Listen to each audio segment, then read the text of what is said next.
What up guys? Just got back for the gym, so you already know what time it is. It's time for that post-workout shake.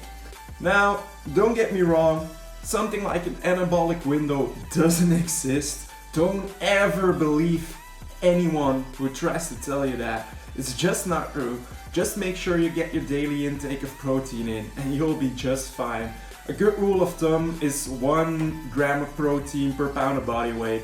Now, there are a lot of videos on YouTube that go in depth about that, so I'm not gonna do that in this video. What I am going to talk about is a quick and easy weight gainer shake for all you hard gainers out there just like me. Yeah, that's right, I'm a hard gainer. I need a ton of calories to put on some mass. I've put on a transformation picture on Instagram just the other day, so I'll pop it on the screen. Now, the thing is, I'm someone who likes to eat, but don't get me wrong, but even for me, it's difficult at times to get in all the calories that I need. So things like a weight gainer shake can help you with that. So I've got all the ingredients that I use laid out over here. Now, the thing is, with this weight gainer shake, you can cater it to your own needs, and that's what I'm gonna tell you today. So the first ingredient that we've got today is a frozen banana. Now, why did I put it in the freezer? Just because I think it tastes better and it gives you that smoothie-like feel when you blend it up. So that's the first thing that we're throwing in here. So that's that, banana, great source of carbs. Now, speaking of carbs, I've got fructose over here. And fructose is basically sugar derived from fruit. Now, I went with fructose because it has a very low GI, glycemic index, so it won't spike your blood sugar levels, which I was looking for. But if you're a cheap ass and you want to use regular sugar that you all have in the cupboards at your home, you can use that. Because I know a lot of you are on a budget and you can use the ingredients that are lying around at your house. And that's the great thing about this. So I've got 50 grams of fructose, basically 50 grams of carbs that I'm throwing in here. I've weighed everything out just for the purpose of the video, so that's that. Now, obviously we need our protein, so you can use any protein powder that you want. And actually the reason why I went with the banana today is because I'm using salted caramel as a flavor today.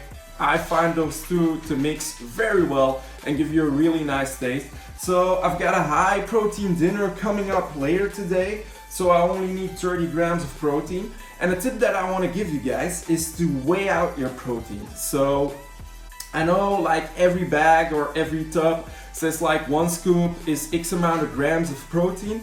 Now, I've used a couple of brands. I've used MyProtein, I used Gold Standard, I used a couple of brands that you can find in a local store in my hometown.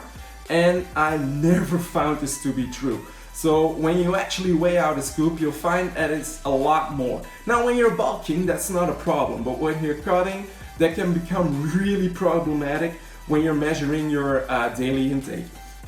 So yeah, I've thrown the thing in there already, and that was 30 grams. The bag says 1 scoop is 25 grams, and this was actually less than a full scoop. So yeah, make sure you weigh it out when you're cutting, when you're bulking, it doesn't really matter. And the last ingredient that I'm using today is 500 milliliters of milk. So this is zero fat milk. I like to use my fats for something else, but this is also a great source of protein and carbs. Just like you can use water, but it won't add any calories. And we're looking for a weight gainer shake, aren't we? So yeah, gonna add 500 milliliters of milk, and that's basically it for me today. But like I said, you can use any ingredient that you want. So if you're short on carbs, you can add in things like honey, blends well with this, but it will make it even sweeter. So the fructose or sugar, whatever you're using, will make it pretty sweet. So if you don't like sweet stuff, I wouldn't add honey. If you're low on fat, you can put in a tablespoon of olive oil in there, and I promise you won't taste it. I know it sounds disgusting, but give it a try, you won't taste it at all. And protein, yeah, basically you can add more protein powder. So yeah, use the things you want. Like for instance, if you go for a chocolate flavor, frozen strawberries mix very well with that. So get creative, make your own taste, and make something you like. You don't necessarily need to use the ingredients that I've used today. You can use your own ingredients. This is just to give you guys an idea of how you can make a really easy and cheap mass gainer shake. So I'm gonna blend this up now and enjoy myself this good ass shake. And I hope I've given you guys some ideas for a weight gainer shake yourself. If you like this video, please give it a like, hit the subscribe button, and I'll see you in the next.